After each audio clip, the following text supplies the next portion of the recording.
Не ғой мырзам, дәл қазір сіз қайдасыз, мүмкін менің жанымдасыз, мүмкін менен алыстасыз, білмеймін, бірақ Мұхамеджан ұстаз айтады ғой, сені бақытты қылатын жігіт мүмкін сен жүрген бағытпен жүрмеген шығар, сен келе жатқан жолдармен ол әлі жүрмеген шығар деп. Сол үшін айтам да, қай жолмен қай бағыттан келе жатқаныңызды айтып қойсаңыз, мен сіздің алдыңыздан тосып алайын деп. Бірақ өтініш, тура жолда адаспай түзу келсеңіз болғаны.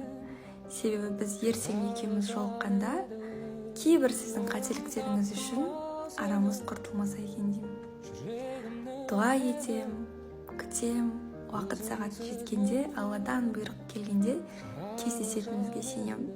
Сондықтан бір өлең хатты арнап қоям деп шештім.